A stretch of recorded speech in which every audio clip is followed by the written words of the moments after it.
Hi, I'm Dr. Karen Hills Pruden, and this is another episode of Sister Leaders, the podcast. And you know how we do here. We are excited because we have another powerful sister leader on deck, and she is going to share with us what she does in this space called life. And you know, I don't bring no mess up here on this podcast. So, you know, she has got to be the bomb.com, and so Dominique Carson, tell us how wonderful you are and welcome to the Sister Leaders, the podcast.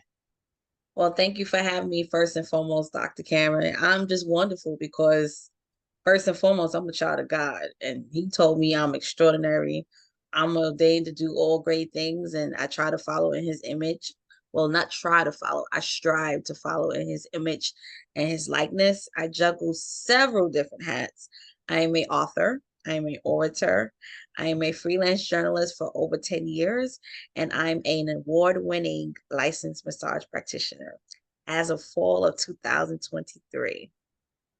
So that's just a little Awesome. bit of who I am. All right, let's get into it. We got plenty to talk about then. So tell us, author. So tell us what you have put pen to paper or typewriter to paper about. What is the name of your book, publications, and what Okay. was the vision behind it?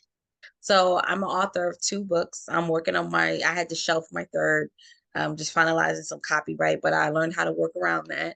But I still want to take my time on the third book. So the first book I wrote was 3 years ago during the pandemic. It was about R&B legend Jon B. It's called Are You Still Down? It's available on Amazon. And then my second book it's called The Whole Entrepreneur. It's a collaborative book with myself, 19 other authors, and Queen of Book Profiting, Taria Vision Yvonne. We were working on this project for 6.5 months. We just released it last October. Well, I'm gonna say almost 2 months because December 1st is tomorrow. And myself and the other authors give you different tips on strategies on how to navigate career, health and wellness, business, and work-life balances based on our personal experience. So you too can learn from others and maybe challenge our skill set and maybe bring something else to the table.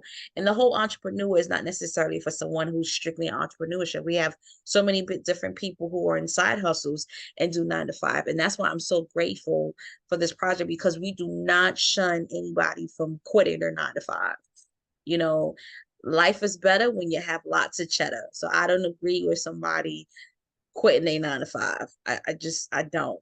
I I don't. love that. Life is better when you have like lots of cheddar. That's a soundbite right there. I love that. So I tell got me that from about your someone.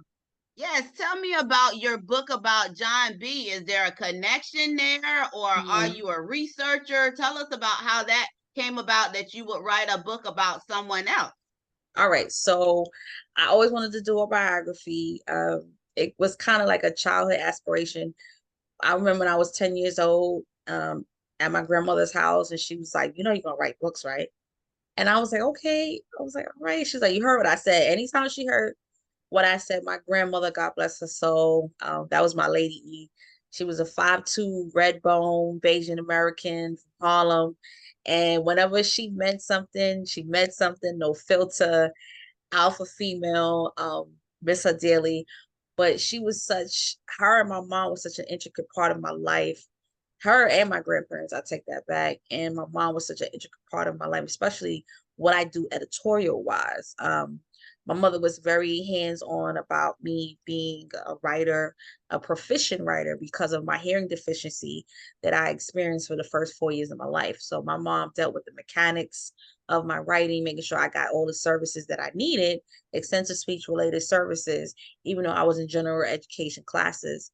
And my fourth and fifth grade teacher, she knew the vision, she knew what I wanted to do. And I said, I want to be a journalist. And that came from another aspiration from watching Teen Summit on BET with Ananda Lewis, television personality back in the day. And I just love how journalists were authors to the world.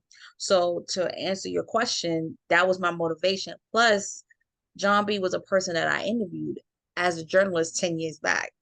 That's when he was just going back into the independent route, going on tour. He was at Stage 48 in New York City, and I had a chance to interview him and met his wife. beautiful people, phenomenal people. And Jon B pen game is for days. Like, and then he's an instrumentalist. There's so many talents that this dude has.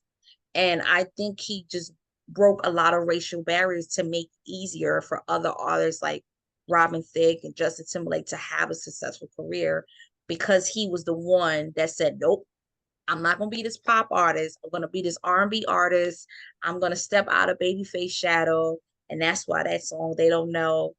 And then he was the last person to physically work with Tupac Shakur before he died.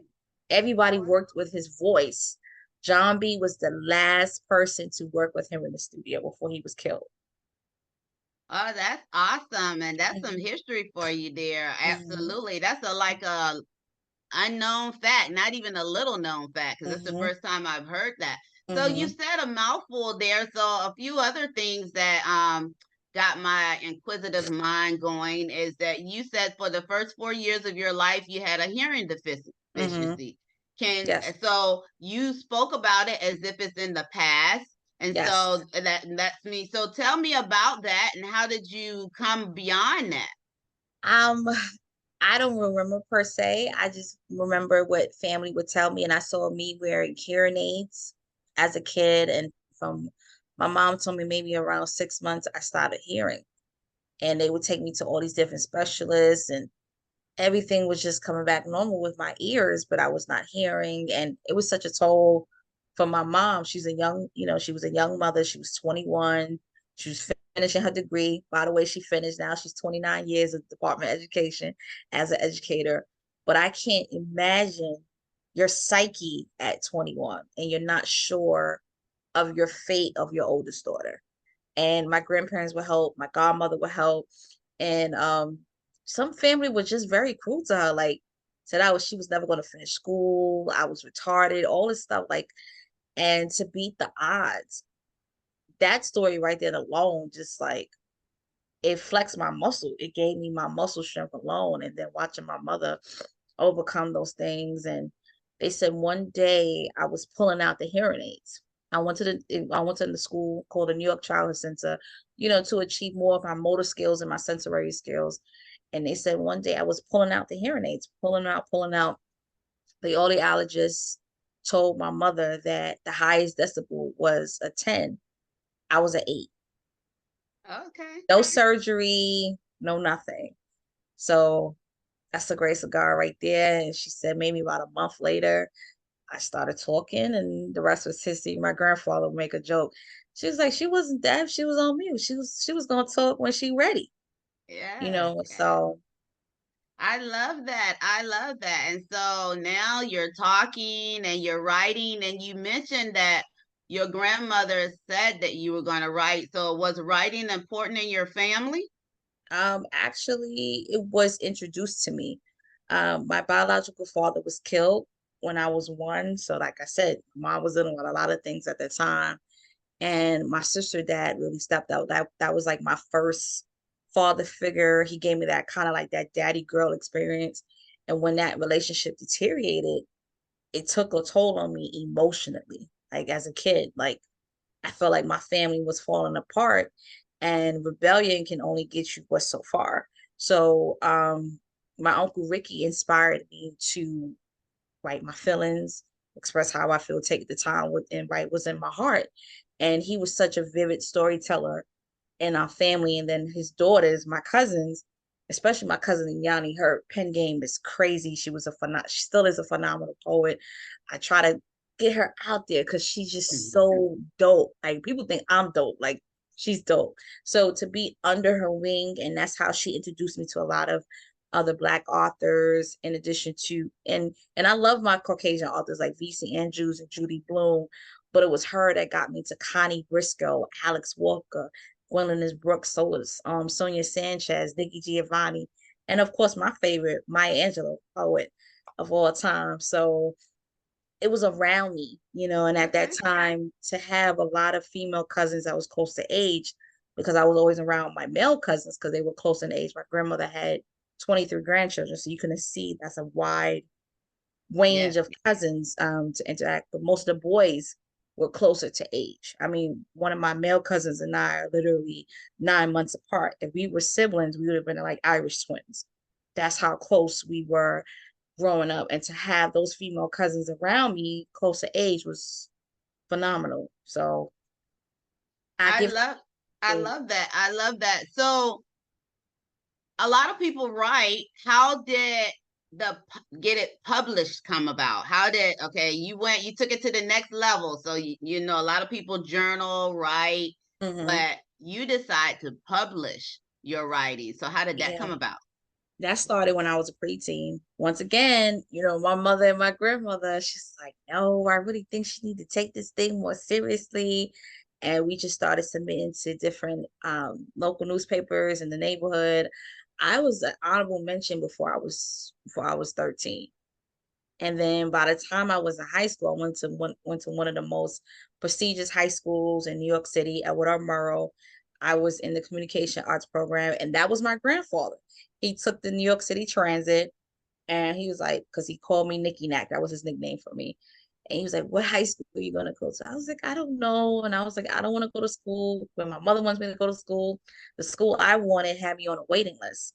So the school that he encouraged me wasn't even my first choice. It was my second choice, but it was the school that called me first. And I was like, okay, this is where God wanted me to be.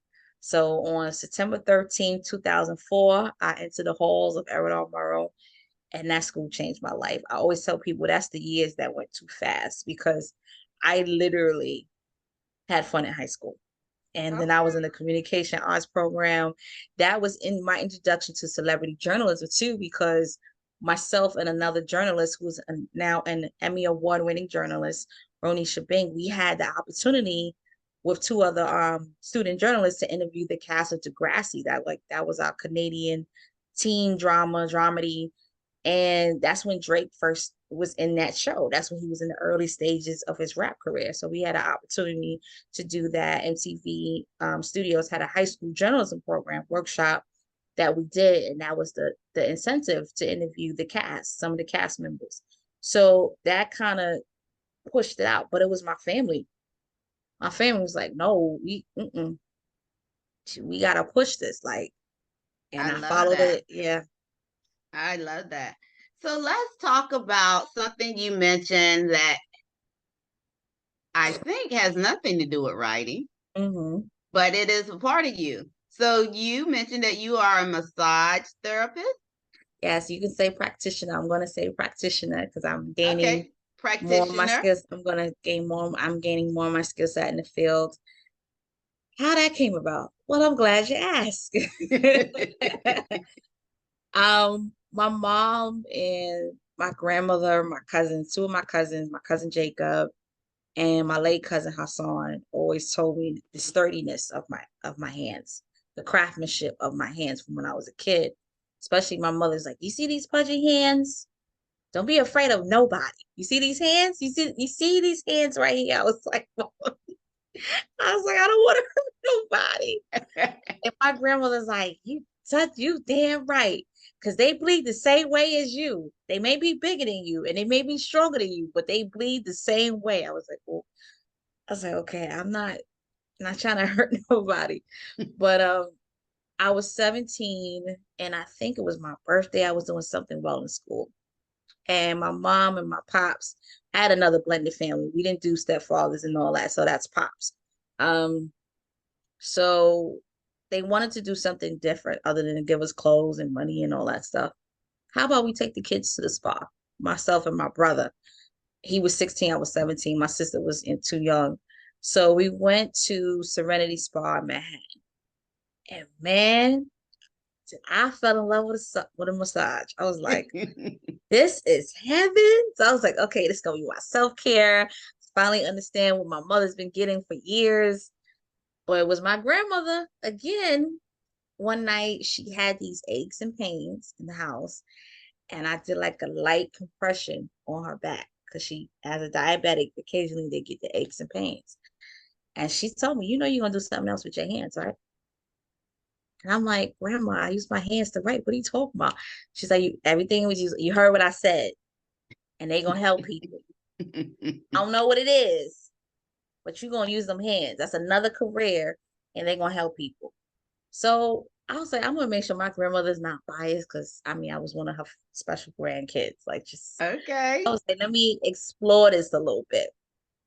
So my mother was my guinea pig. My cousins two that I mentioned said the same thing. And I'm like, I could be on to something. And I played around with it all in college and getting little dollars here and there. And I said, you know what? I was a two-time college graduate. I was making decent money, but I felt unfulfilled. I felt like there was something else that I needed to be doing. And my other grandfather, my paternal grandfather, gave me $100 for my 25th birthday. I applied to the massage therapy program in New York City, one of the best, I'm gonna say the best in New York City. And I got in. It took me 3.5 years to finish because this is different from a media communications background. Like this is all Mm-hmm. science. This is a lot going on. And by that time, I was maybe 26. So my mindset was a little bit different. Like I said, this is science. This is extensive. So it took me 3.5 years to finish, and I needed 1,000 hours of service. Then you take your licensing boards for New York State because they have their separate exam. And then I take the other state for nationals that allowed me to work in 44 other states. So that's how my massage journey began. It was not, I promise you, I was not thinking about massage therapy. It was my grandmother. And a lot of times I really respected her wisdom. I always thought she was very clairvoyant with certain grandchildren. I think I was one of those grandchildren she was very clairvoyant on. Well, And I she definitely was speaking things into existence, boy. She definitely was the visionary of the family. But, she may have been the visionary of your family, but look, it took you to take action to make yes, that vision come to life. And so yes, thank kudos you. to you for listening when she verbally communicated the vision, and then Hmm. kudos to you for taking the action that was needed once that you decided you had an interest in that. And Hmm. I'm very ticklish. So when I hear people about getting massages, I shied away from massages for years because I'm Hmm. ticklish. And when other people touch me, it's like a comic scene Hmm. because I'm so ticklish. But as I get older, I do appreciate like spot massages, like foot massages and stuff like Yes, that. Um, and it's very soothing. It's very yes. soothing when you just lay back and just let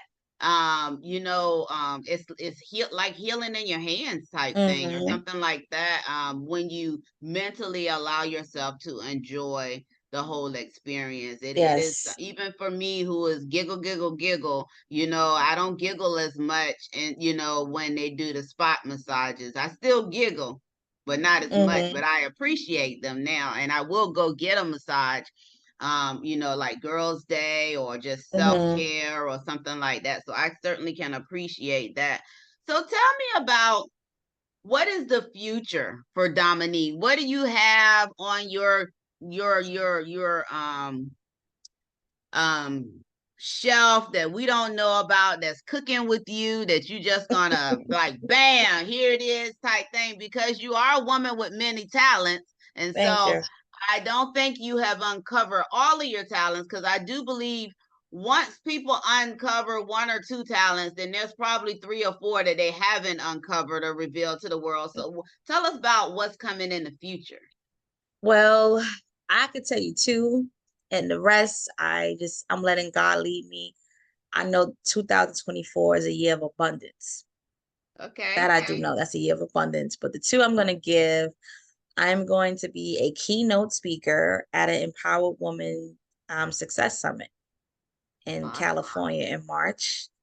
So this is a big, big, big thing for me. Keynote speaking. So excited. Never been to California before. I did the speaking back and forth when I was in college because the mentor I had, he was just dope. You see that mouth of yours? That didn't come back to life for no reason. I'm gonna show you how to use that to your advantage as a college student. His name was Robert Scott. And we were getting paid as students to speak. We were literally Awesome. getting paid. So to come back to the groove of it, and of course I know it's different when you're an adult, there's, marketing and advertising and all that stuff. But I'm just so grateful to have that coming back into the, because the last time I spoke lively somewhere outside of virtual was 2 years before the pandemic Okay. at my alma mater. So this is the first, I mean, and then I have the author all-star in 2 weeks. So I'm going to be a VIP speaker there. So that's the author all-star, and then keynote speaking in March. And then I found out that I'm nominated for an honorary doctorate in humanitarian Oh, work. awesome. Hello. Awesome. Girl power. I like Thank that. you. It's nothing like recognition for the things that you do here on this earth. I mean, Yes. I find that women leaders are too humble. I usually have to drag stuff out of y'all. It's like, oh, or if it's in person, I'd be like, oh, and she do this and she do that, and she didn't tell you Mhm. that she do this and she do that.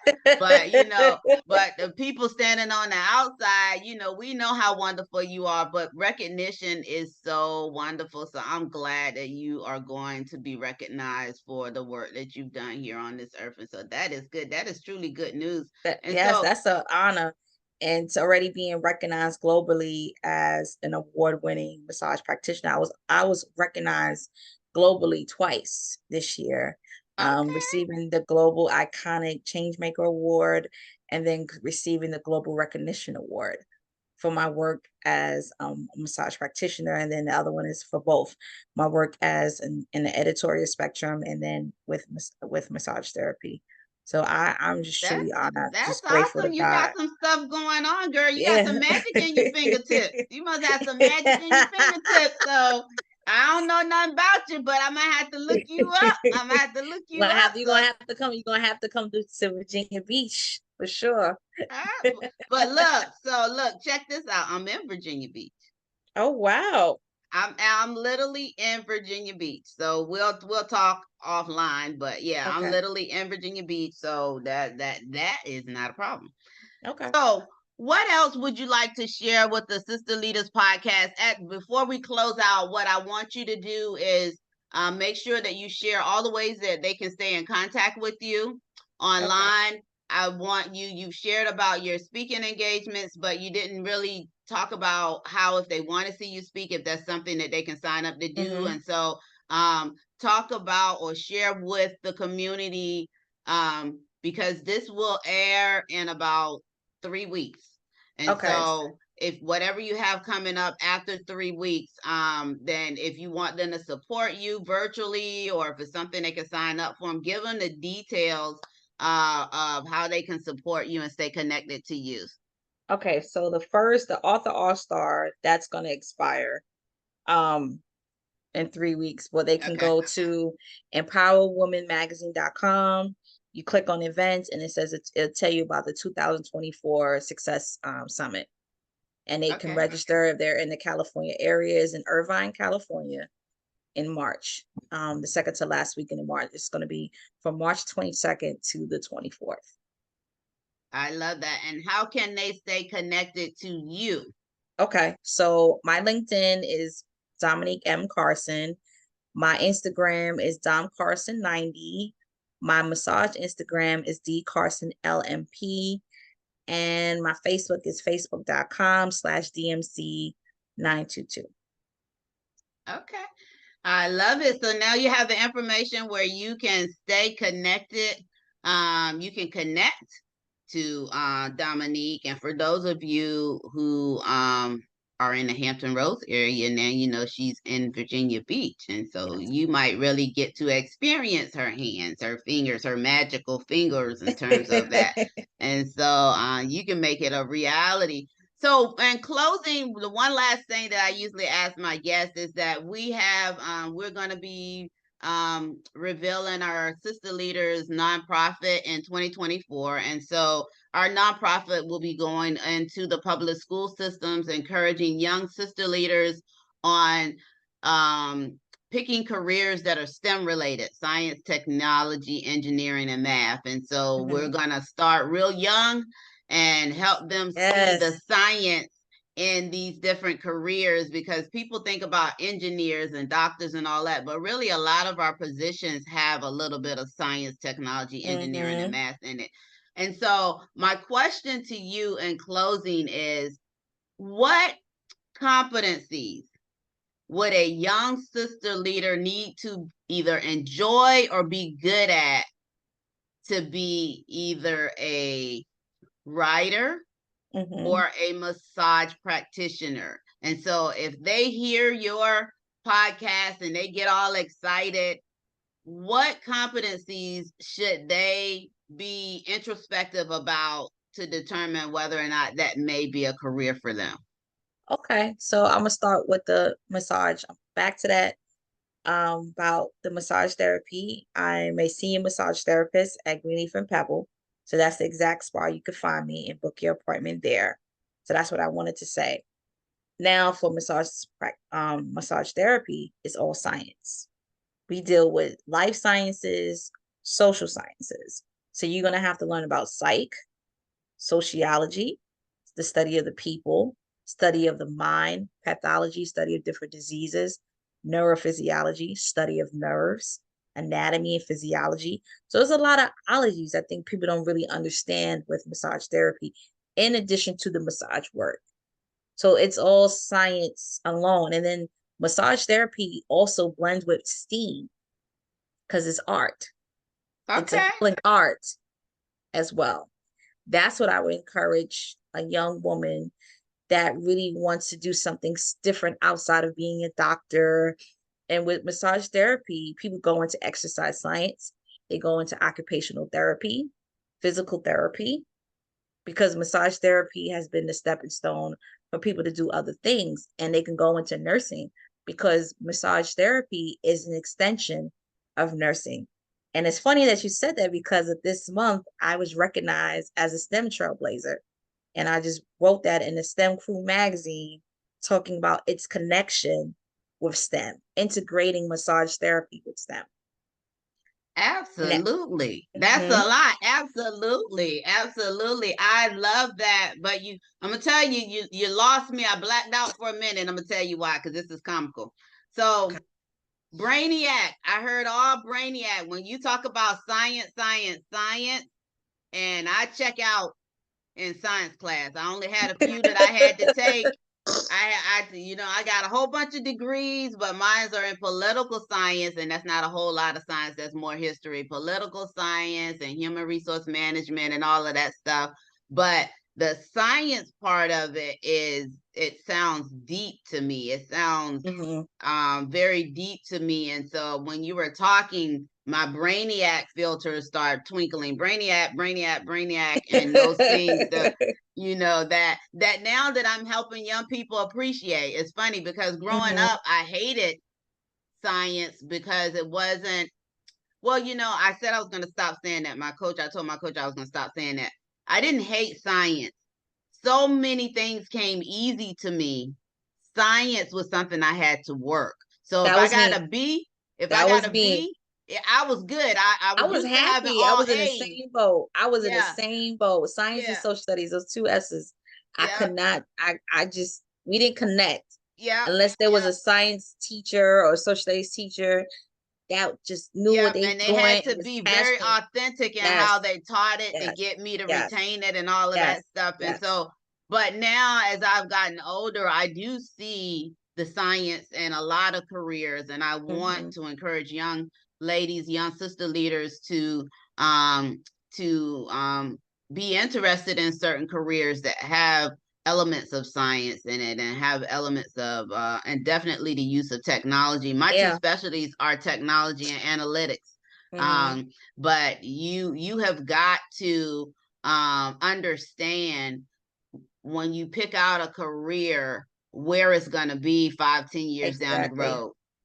Sometimes we pick stuff out because we've always said we wanted to be that, and automation and technology may be phasing that particular career out. And so you have to look at how automation and technology is impacting that career, and where is that career going to be 5-10 years down the road. And so helping young sister leaders identify a chosen path that will still be there so that they can sustain themselves in that career 5-10 years down the road is what the nonprofit will be focusing on. So I am I'm very excited about that, and I will keep you in mind once Yes, we get please do anything anything that you need exciting. me for to do. I remember my mother was saying, "You're so good in math. Won't you have a career in math? Like, you're like a math whiz. You manipulate numbers. It's ridiculous." And I had a good friend of mine. We still like we're like brother and sister. We've been friends since 10th grade. And he was like, "Sis, why you didn't in math? Like, I love it, but not love it to look at it every day. Yes, Not at all. Like yes, that's." But from the I time I get was in that. the fourth grade, I was very good at math. I think the lowest I got in math was like an A minus because Hmm. math just came. It was always math, English, and foreign language. That just And I came. get and I get that not do it every day because I have a daughter who is extremely talented and a lot of stuff that people pay her a lot of money to do, and she's still in search of her passion. And what Mhm. I interpret that to mean is that in spite of all these talents that she has, it's not none of them are something that she wants to do every day. Yeah. So she's still looking for that passionate thing that she would do even if she didn't get paid, or that passionate thing that she can do every day. And so she's in search of that. So I certainly understand that, to be good at something but not want to do it every day, all Day. day. Yeah. Because at one point in my life, I didn't understand that with my youngest daughter. It's like, girl, you can make a whole lot of money. She didn't care. I was like, you Mhm. so talented, people will pay you. She didn't care because she just Yeah. didn't have the passion for it, Didn't have didn't the want to do it. drive. Yeah. Yeah. I And agree. so, That's yep, how I had to feel about learn. math. It's like I love it, but I'm gonna be honest. I don't want to look at numbers every day. Like So I you want. don't want to be the person that's over at the desk and don't even care. Are you a people person? Of course. Okay. Okay. So then that you need to have that social aspect of Yeah. your job has to have that social Social aspect, which I aspect. think you have it because you have it as a massage Yes. practitioner. That's very one-on-one and confidential and It's intimate. confidential, it's intimate because people don't understand when your client is on your table for 60 or 90 minutes, 2 hours bare. Mm-hmm. Sometimes they're venting their feelings, their soul, their aches and Mm-hmm. pains. That's a form of vulnerability. Mm-hmm. And they're trusting you to relieve stress or relieve their body in that short duration of time. So trust me, I'm deeply honored. I'm 4 years in, but I think like, my aunt would say this all the time in cosmetology. She's like, even though you've been 4 years in, it goes back 16 years earlier. It was a seed that was 16 years earlier. Even though Absolutely. you've been doing it 4 years. This Yep. is a seed that we were talking about 16 years earlier. So you Yep. have to change your attitude about that. So it was growing in you for So that you duration so you of time. like 20 years. You like 20 years in. 2 decades. You 2 decades in. So we can say Pretty two much. decades in. I love that. I love that. So this has been great. So this has been another episode of the Sister Leaders the podcast, and of course we will air a new podcast every Monday. And so stay tuned, all that are out there in podcast land, and we will be back on next Monday. Bye.